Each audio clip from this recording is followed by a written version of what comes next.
오늘 하나님께서 주신 말씀 우리 보도록 하겠습니다. 사도행전 12장 17절에서 25절 우리 다 함께 일어나서 교독하는데, 제가 가진 성경책은 신약성경 208페이지에 있습니다. 사도행전 12장 17절에서 25절까지입니다. 제가 한 절 읽고 다음 읽고 마지막 절은 함께 읽도록 하겠습니다. 베드로가 그들에게 손짓하여 조용하게 하고 주께서 자기를 이끌어 옥에서 나오게 하던 일을 말하고 또 야고보와 형제들에게 이 말을 전하라 하고 떠나 다른 곳으로 가니라.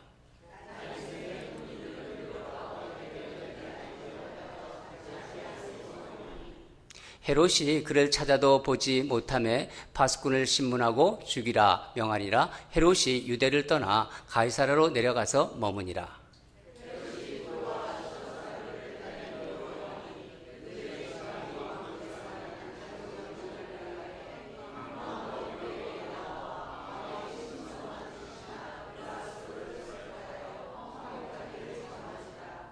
헤롯이 나를 택하여 왕복을 입고 단상에 앉아 백성에게 연설하니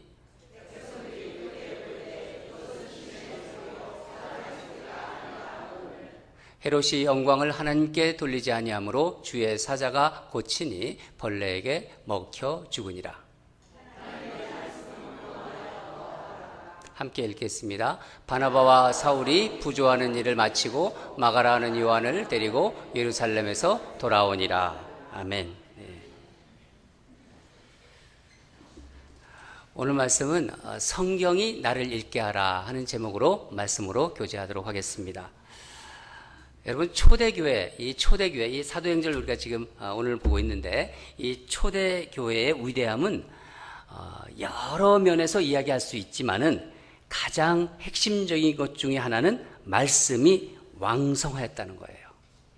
말씀이 왕성하였다. 사도행전에는요, 이 말씀이 왕성하였다는 표현이 3번이 나오는데, 그때마다 하나님께서는 교회 공동체가 부닥친 어떤 도전적인 상황을 넘어서 새로운 차원으로 나가게 하시는 것을 우리는 볼 수 있습니다. 그 첫 번째가 사도행전 6장에 나오는데, 초대교회 내에서 어떤 일이 발생하냐면은 구제 문제로 갈등하게 됩니다. 구제 혜택에서 헬라파 과부들이 제외되는 문제가 자주 발생되니까 헬라파 유대인들과 히브리파 유대인 사이에 갈등이 일어난 거예요. 한 교회 내에서. 사도들이 이를 어떻게 해결하냐면 7 집사를 세우지요. 그렇죠? 7 집사를 세우고 교회 행정은 집사들에게 맡기고 사도들은 기도와 말씀에 전념합니다. 그 기사에 이어서 6장 7절에 바로 어떻게 표현되고 있냐면은 6장 7절을 우리가 같이 함께 읽겠습니다. 시작. 하나님의 말씀이 점점 왕성하여 예루살렘에 있는 제자의 수가 더 심히 많아졌다. 허다한 세상의 우리도 이 도에 복종하니라. 하나님의 말씀이 점점 왕성해졌다고 나옵니다. 그 다음에 또 나오는 게 19장을 보면은 19장 말씀에 부흥이라는 말씀이 또 나와요. 말씀의 부흥이 또 된다는 거죠. 이것은 예루살렘 교회가 아니라 어느 쪽으로 하냐면 에베소 교회에서 일어난 일인데, 에베소 지역의 마술책을 다 태우는 이제 그 일이 일어나요. 불태워버리는 거죠. 일종의 어떻게 보면 사회개혁이라고 볼 수 있죠. 사도행전을 쓴 이 마가는 19장 20절에 이렇게 이것을 기술하고 있어요. 이 결론적으로. 같이 읽겠습니다. 시작. 이와 같이 주의 말씀이 힘이 있어 흥왕하여 세력을 얻으니라. 이렇게 기술하여서 이 사건을 마무리합니다. 우리가 오늘 읽은 12장 24절 말씀도 다시 한번 읽겠습니다. 12장 24절 우리 함께 읽겠습니다. 시작. 하나님의 말씀은 흥왕하여 더하더라. 오늘 우리가 읽은 본문 보면은요, 이 말씀 앞에 이제 2가지 사건이 나오죠. 이 2가지 사건을 한번 말씀드리겠습니다. 하나는 헤롯 왕이 요한의 형제 야고보를 칼로 죽이고 이제 베드로까지 죽이려고 잡아서 옥에 가두지만은 어떻게 되죠? 천사의 도움으로 베드로가 옥에서 나온 사건이죠. 또 하나는 헤롯이 죽는 사건이에요. 여기에 나오는 헤롯은 누구냐면은 헤롯 아그리파 1세입니다. 예수님 당시에 있던 헤롯 대왕 있죠? 이 헤롯 대왕의 손자입니다. 물론 교회를 박해하던 헤롯이 죽은 것은 교회로서는 좋은 징조지만은 헤롯의 대를 이어서 등장하는 헤롯 아그리파 2세이든 이때 때에도 교회는 여전히 핍박 가운데 있었습니다. 가이사라에서 바울을 신문한 아그리파 왕이 바로 헤롯, 이 아그리파의 이 아그리파 2세입니다. 사도행전 26장에 보면은 자세히 나와 있죠.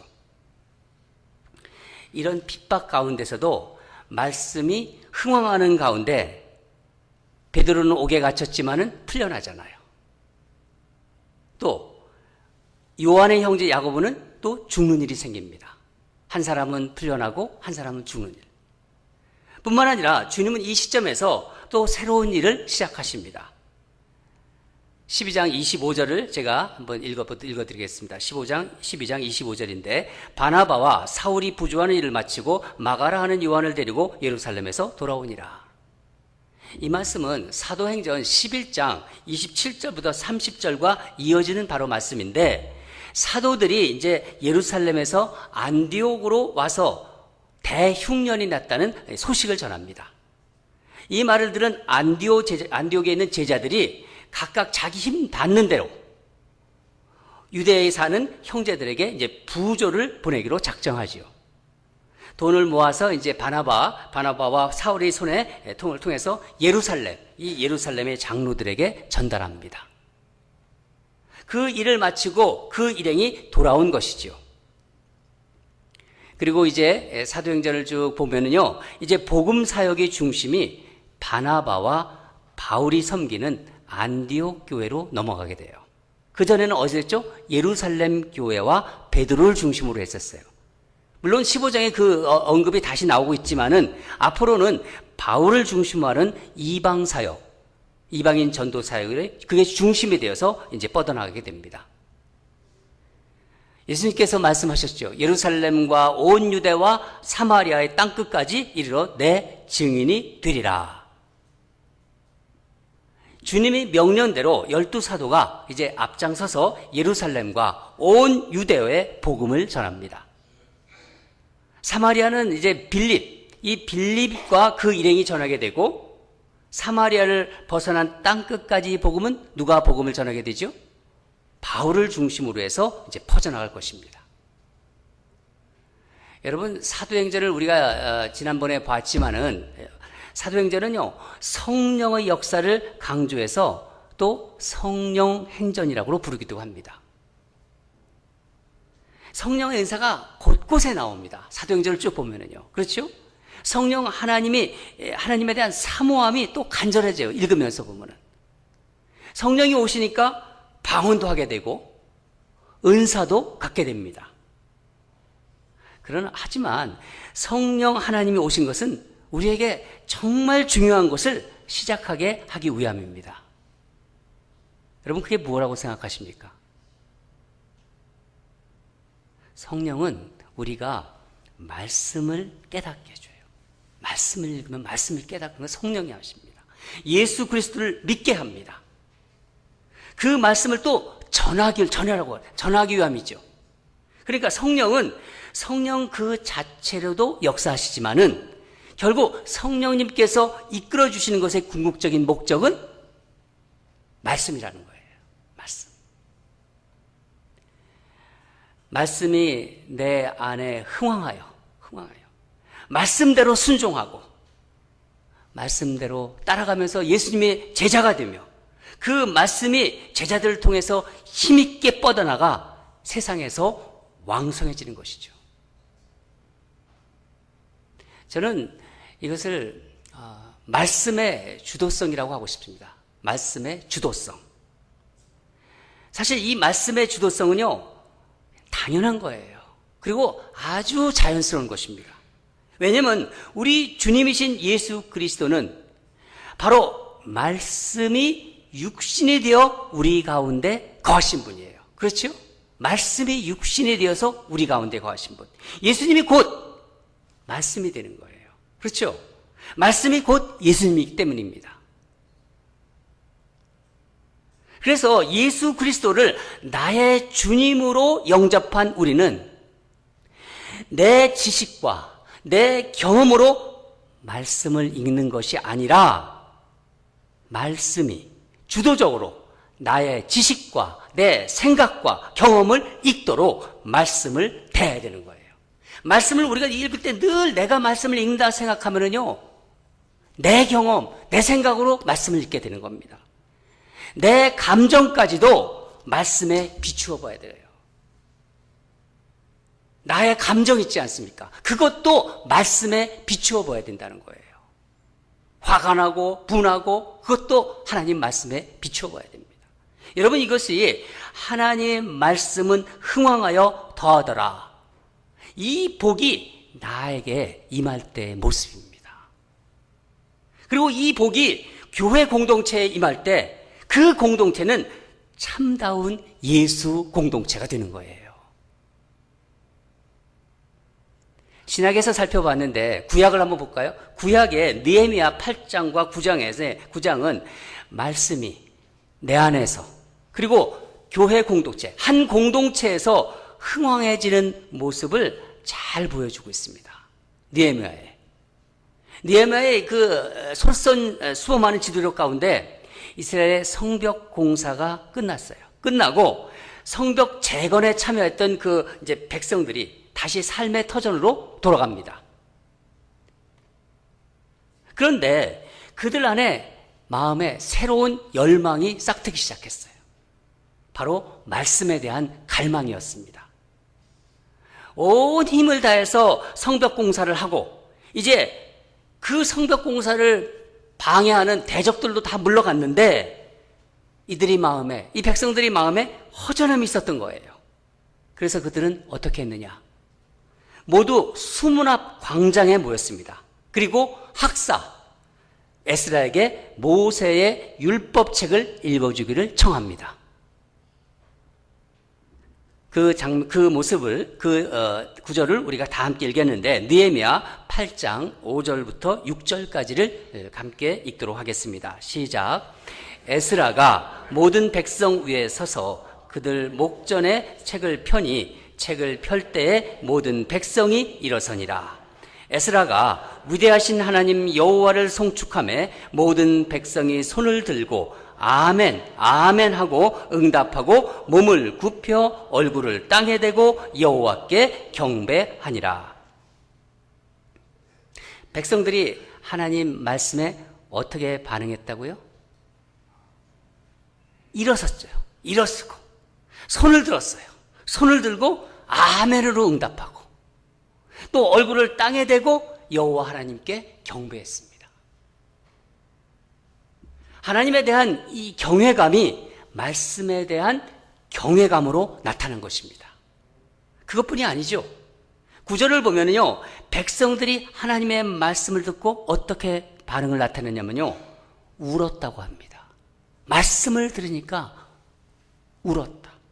9장에서는 이스라엘의 이런 반응이 어떻게 퍼져나가냐면 공동체적인 회개로 퍼져나가는 거예요.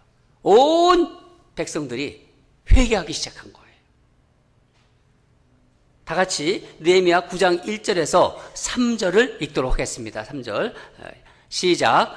그날 스무 나흘날에 이스라엘 자손이 다 모여 금식하며 굵은 베옷을 입고 티끌을 무릅쓰며 모든 이방 사람들과 절교하고 서서 자기의 죄와 조상의 허물을 자목하고 이날에 낮 4분의 1은 그 자리에 서서 그들의 하나님 여호와의 율법책을 낭독하고 낮 4분의 1은 죄를 자복하며 그들의 하나님 여호와께 경배하는데, 낮의 4분의 1은 몇 시간이에요? 3시간이죠? 그러면 3시간, 6시간을 이렇게 했다는 거예요. 여러분, 이런 말씀의 주도성은요, 우리가 잘 알고 있는, 늘 우리가 기억하고 암송하고 있는 말씀 있죠. 히브리서 4장 12절에도 정확하게 나와 있습니다. 우리가 많이 암송하고 있는 구절인데 이 말씀도 우리 함께 읽도록 하겠습니다. 시작. 하나님의 말씀은 살아있고 활력이 있어 좌우에 날선 어떤 검보다 예리하여 혼과 영과 및 관절과 골수를 찔러 쪼개기까지 하여 또 마음의 생각과 뜻을 판단하나니. 여러분, 우리가 하나님 말씀 늘 보잖아요. 늘 보시죠? 네. 여러분, 이 말씀을 다 이해할 수 있습니까? 보시는 대로 다 이해가 돼요? 하나님 말씀 다 이해할 수 없어요. 이것은요, 인간 누구에게나 마찬가지예요. 어느 목사님이건 어느 장로님이건 모든 하나님 말씀을 다 이해할 수는 없어요. 그 이해 못하는 것은요, 당연한 거예요. 지극히 정상적인 거예요. 그런데 우리는요, 하나님 말씀에 인간의 이성과 어떤 합리성을 자꾸만 거기다가 집어넣으려고 그래요. 내 경험과 내 지식을 가지고 말씀을 자꾸 곡해하려는 현상이 있는 거예요. 왜곡시키고 묶어놓습니다. 그러나 여러분, 하나님 말씀은요, 스스로 생명을 가지고 있어요. 하나님 말씀 살아있기 때문에 말씀은 움직입니다. 그 말씀이 내 안에 들어옵니다. 내 안에 들어와서 나를 찌릅니다. 내가 그러면 찌르면 내가 찔림이 있고 내가 가진 신념의 거짓을 드러내요. 내가 믿고 있었는데 말씀이 내 안에 들어오니까 그 말씀에 나를 비춰보니까 아, 이것이 거짓이었구나. 이것이 또 드러납니다. 내 자만을 잘라주고 동강내고 나의 감추어진 깊게 감추어진 어떤 숨은 동기와 의도를 속속히 찾아 판단해줘요. 하나님 말씀이. 여러분, 그것이 말씀의 주도성이에요. 그런데 내가 주도성을 가지고 있다면 어떻게 될까요? 내가 이 말씀의 주도성을 가지고 읽으면서 내가 읽고 내가 판단하고 그러면 내 귀가 막힙니다. 말씀을 그렇게 들어도 말씀을 잘 못 알아들어요. 예수님께서 반복해서 말씀하셨잖아요. 귀 있는 자들은 들을지어다. 귀 있는 자들은 들린대요. 이 말씀은 나의 주도성을 포기하라는 권면이에요. 내가 주도성을 갖고 있는 한 말씀을 제대로 듣지 못한다는 주님의 경고의 말씀입니다. 여러분, 이제 하나님 말씀의 그 주도성에 나를 한번 맡겨보세요. 성경이 나를 읽게 해보세요. 내가 성경을 읽으려고 하지 말고 성경이 나를 읽게 만들어 보라는 거예요. 내가 말씀인 게 아니라, 내가 말씀을 붙잡는 게 아니라 살아있는 하나님 말씀 살아있다고 그랬잖아요. 하나님 살아있는 말씀이 나를 붙잡도록 해보자는 거예요. 그냥 말씀만 따라가세요. 말씀만 따라가는 거예요. 그리고 말씀을 선포하세요. 선포합시다. 에스라가 수문앞 광장에서 말씀을 읽으며 선포하였듯이 하나님 말씀은 살아있기 때문에 그 말씀이 나를 붙잡을 것입니다. 그 말씀이 나를 찔리게 합니다. 말씀이 나를 못 견디게 해요. 그러면 아, 말씀이 살아있구나. 내 안에서 역사하시는구나. 그런데 하나님 말씀을 내가 이해하려고 하고 나에게 맞다고 내가 생각하는 말씀을 내 지식에 적용하려고 하고 그래서 자꾸 내가 읽고 내가 판단하고 내가 여기서 한번 멀어져 보세요. 생각 자체를 좀 바꿔보시라는 얘기예요. 이제 여기서 내가 한다는 데서 벗어나 보세요. 한번. 내가 들으려고 하는 말씀만 받으려는 하는 게 아니라 내 생각을, 내 마음을, 내 의지를 하나님 말씀 앞에 그냥 다 내려놓으세요. 다 내려놓으세요. 하나님 말씀이 나를 때린다. 하나님 말씀이 나를 고치고 하나님 말씀이 나를 세우도록 나를 내어드렸어요. 나를 거기에 그냥 내려놓으시고 말씀 앞에 내가 붙잡고 있는 견고한 진이 무너지는 것입니다. 나의 고집, 내 생각, 내 감정, 이런 것이 하나님 말씀 앞에 무너지는 거예요. 그것이 24절 하나님의 말씀이 흥왕하여 더해지는 거예요. 하나님의 말씀이 흥왕하여 더해지는 거예요. 초대교회 때요, 이 핍박 속에서도 말씀 가운데 정말 겸손히 서 있는 예루살렘의 성도들, 말씀이 그들을 해방시키고 핍박자의 악인을 쓰러뜨렸습니다. 말씀 앞에 겸손히 서 있는 이 초대교회의 예루살렘 성도들, 말씀이 흥왕하여 더해질 때 제자의 수가 많아지고 복음이 사마리아를 넘어서 새로운 차원의 사역이 시작되는 거예요. 말씀 자체가 움직이고 말씀이 우리를 움직이게 한다는 거예요. 바로 말씀이 흥왕하는 것입니다. 말씀이 흥왕하는 것. 여러분, 그렇다면 우리가 할 일은 뭡니까? 우리요, 말씀에 대한 갈망을 가져야 돼요. 하나님 말씀을 사모하는 마음. 왜 우리 영적 각성이라는 말을 하지 않습니까? 영적 각성. 이 영적 각성은요, 말씀에 대한 갈급함과 사모함이 바탕이 돼야 돼요. 갈급함이 있을 때 부어집니다.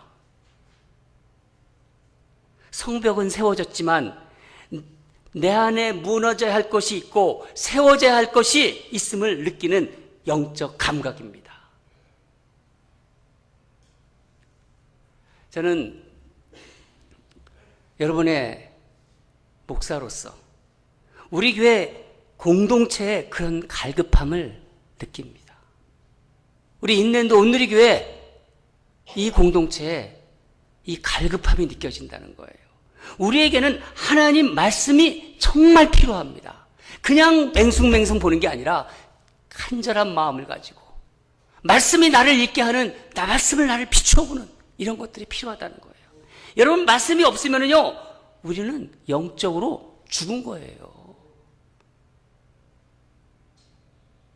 말씀이 없으면 더 이상 교회가 아니에요.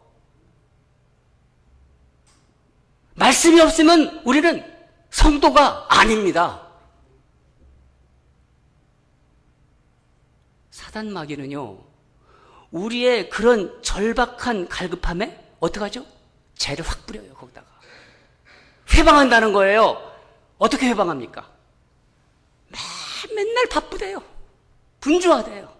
분주함으로 눌러요. 맨날 뭐 그렇게 급하대요. 시급해요. 시급한 일로 누르고, 염려와 걱정으로 누르고, 때로는 뭘로 누르냐? 내가 목사라는 거예요. 내가 장로라는 거예요. 내가 권사라는 거예요. 그런 직분으로 누르고, 내가 교회 생활 지금 50년 하는 거예요, 목사님. 40년 한다고요. 그런 걸로 누르고, 이런 것으로 꾹꾹 눌러가서 말씀이 흥황하는 복을 누리지 못하도록 하는 거예요. 여러분, 그 사단의 그런 꾀임에, 그 괴계에 넘어가지 마세요. 돌아오는 화요일부터, 우리 9일부터 성경이 나를 읽는다. 특별 새벽 기도회를 합니다. 여러분, 시간을 내셔서 이 가을에 이 거룩한 성회에 참여하시기 바랍니다. 하나님 말씀을 사모하면서 내가 예수 믿는 자로서 정말 내가 이 말씀 늘 봤지만은 진짜 나를 변화시키는 말씀인지를 한번 거기다 자기를 집어넣어 보세요. 새벽 기운을 뚫으면서, 요즘 날씨가 얼마나 좋아요. 이 가을에 주무시지 마시고 말씀이 나를 읽도록 성경 앞에서 나의 경험, 내 지식, 나의 감정을 다 무장하지 않은 거예요. 말씀 앞에서 내가 무장하는 거예요. 말씀 앞에서 벌거벗는다는 거예요. 목사면 목사 완장 떼버리고, 장로 떼버리고, 벌거벗고, 다 권사 떼버리고 나오는 거예요. 하나님 말씀 앞에서 벌거벗는 거예요. 그것이 이번 특세, 성경이 나를 읽는다의 핵심입니다. 말씀을 존중하면서 말씀 앞에 경건히 나오시기 바랍니다. 내 안에 감추어진 것을 드러내고 죄된 것들을 잘라내고 단단한 것이 있다면 쪼개버릴 것이고, 그러면 흥황하는 말씀이 우리를 살립니다. 그게 진정 사는 거예요. 사랑하는 여러분, 이게 진정한 부흥입니다. 교회 숫자가 많아지는 거 그거 아닙니다. 진정한 부흥은 바로 이것입니다. 이 진정한 부흥의 자리, 부흥을 맛보고 그것을 누리고 같이 함께 기뻐하고, 그러면서 우리가 행복한 하나님의 자녀, 하나님의 권속이 되는 것, 그렇게 되기를 주님의 이름으로 축원합니다. 다 같이 기도하겠습니다.